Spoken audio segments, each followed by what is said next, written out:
ఆంధ్రప్రదేశ్ రాజకీయాల్లో సమీకరణాలు చాలా వేగంగా మారుతున్నాయి.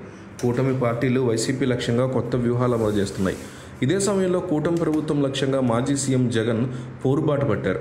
క్షేత్రస్థాయిలో మారుతున్న పరిస్థితులు కీలక నిర్ణయాలకు కారణమవుతున్నాయి. 2024 ఎన్నికల వేళ వైసీపీని వీడిన నేతల్లో కొందరు ఇప్పుడు తిరిగి రీఎంట్రీ ఇచ్చేందుకు సిద్ధమవుతున్నారు. అందులో భాగంగా ఒక కీలక నేతతో ఇప్పటికే చర్చలు జరిగినట్టు తెలుస్తోంది. ఆయన తిరిగి పార్టీలోకి వస్తారనే చర్చ నడుస్తోంది. ఏపీలో కూటమి ప్రభుత్వం ఏర్పడి 17 నెలలు పూర్తయింది. వైసీపీ లక్ష్యంగా కూటమి పార్టీలు నిర్ణయాలు తీసుకుంటున్నాయి. జగన్ పర్యటనతో వైసీపీ తిరిగి జోష్ కనిపిస్తుంది. పార్టీ వీడిన నేతలు కొందరు తిరిగి టచ్లోకి వచ్చారు. అందులో భాగంగా ప్రకాశం జిల్లాలో మాజీ ఎమ్మెల్యే ఆమంచి కృష్ణమోహన్ ఉన్నారు. ఆయన బలమైన సామాజిక వర్గానికి చెందినవారు. ఆయన కాంగ్రెస్ టీడీపీ నుంచి 2019 ఎన్నికలకు ముందు వైసీపీలో చేరారు.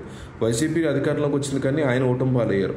పోనీ సర్దుకుందామని అనుకుంటే తన రాజకీయ ప్రత్యర్థి కరణం బలరామకృష్ణమూర్తి వైసీపీలో చేరడం, అది కూడా తనను ఓడించిన తర్వాత వారు పార్టీలోకి రావడం, తన సొంత సీట్ అయినా అది ఆయనకిచ్చి తను వేరే చోటకి వైసీపీ అధినాయకత్వం వెళ్లమండడంతో కోప్పడిన కృష్ణమోహన్ 2024 ఎన్నికలకు ముందు కాంగ్రెస్లో చేరారు. కాంగ్రెస్ నుంచి పోటీ చేసిన ఆమంచి ఆ పార్టీ తరఫున డిపాజిట్ తెచ్చుకున్న ఏకైక లీడర్గా నిలిచారు. అయితే ఇప్పుడు ఆయన మీద వైసీపీ చూపు పడిందని అంటున్నారు.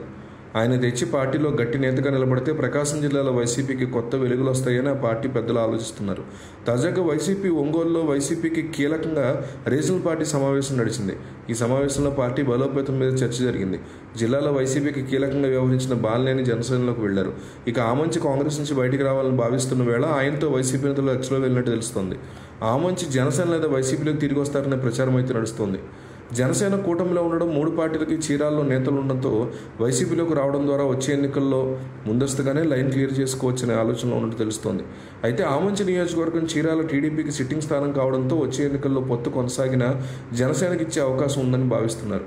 అయితే చీరాల అద్దంకి విషయంలో జగన్ ఫైనల్ నిర్ణయం తీసుకునే పరిస్థితుంది. జనసేనలోకి వెళ్లిన బాలినేనికి ఇప్పటివరకు ఎలాంటి ప్రాధాన్యత లేని అంశం జిల్లాలో చర్చనీయాంశంగా మారింది. ఫలితంగా కూటమిలోకి వెళ్లడం కంటే వైసీపీ నుంచి సీటు మీద హామీ వస్తే ఆ పార్టీలోకి వెళ్లాలని మద్దతుదారులు సూచన చేస్తున్నారు. దీంతో ఇప్పుడు ఆమంచి తిరిగి వైసీపీలోకి చేరతారనే చర్చ వేళ తుది నిర్ణయం ఏంటి అనేది ఆసక్తికరంగా మారిందని చెప్తున్నారు.